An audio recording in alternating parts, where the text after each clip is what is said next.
So guys, let us see about cartilaginous joints.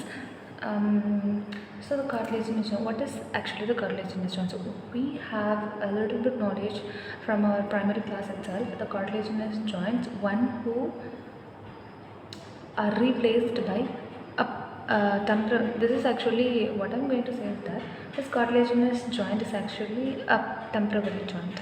It's going to be replaced as age progresses into a bone.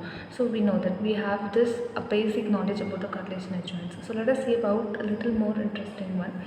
And the cartilaginous joints is actually have two types, that is a primary cartilaginous joints and secondary cartilaginous joints. Let us have a look on primary cartilaginous joint first. So the cartilaginous joints, in this type of joint, these bones are joined by cartilaginous.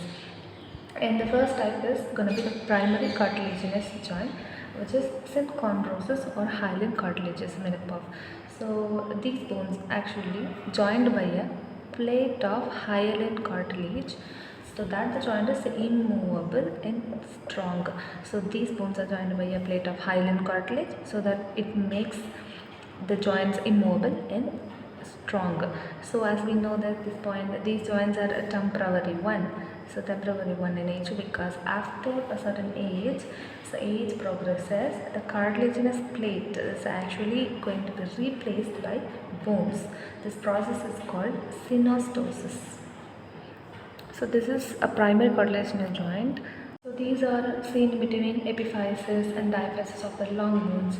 So examples for the primary cartilaginous joints. Example one, the joint between epiphysis and diaphysis of the long bone is the sternum, first chondrosternal joints and costochondral joints. The joint between epiphysis and diaphysis, like let me draw a picture.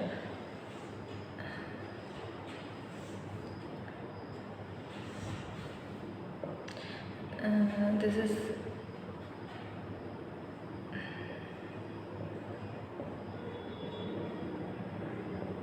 so this is our epiphysis,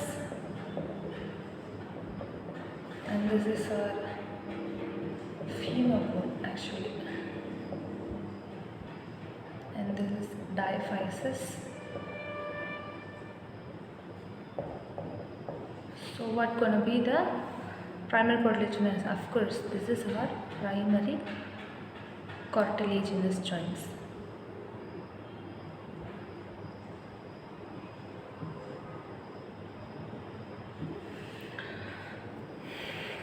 So the secondary cartilaginous joints. The secondary cartilaginous joint is also known as a symphysis or fibrocartilaginous joint. From this name itself, we are going to say the example of this joint actually, symphysis. Yes, of course, the pubic symphysis is also a secondary cartilaginous joint, and these joints is actually its articular surface is covered by a thin layer of hyaline cartilage. A thin layer of hyaline cartilage is going to cover its surfaces and are united by fibrocartilages. It is actually a compressible pad, so that it provides a limited movement only here. So first point is the articular surface is covered by a thin layer of hyaline cartilage and united by a fibrocartilages. So that this layer promotes, this joint promotes permanent and persists throughout the life. The primary cartilaginous joint is actually replaced by bones, but the secondary cartilaginous joints persist throughout the life and it's permanent. So typically, these joints actually occur in our body and permits a limited movement only due to the compressible pad of fibrocartilages. So the example is going to be, we already know the pubic symphysis. From the name itself, we come across the example is going to be the pubic symphysis and the menaprosternal.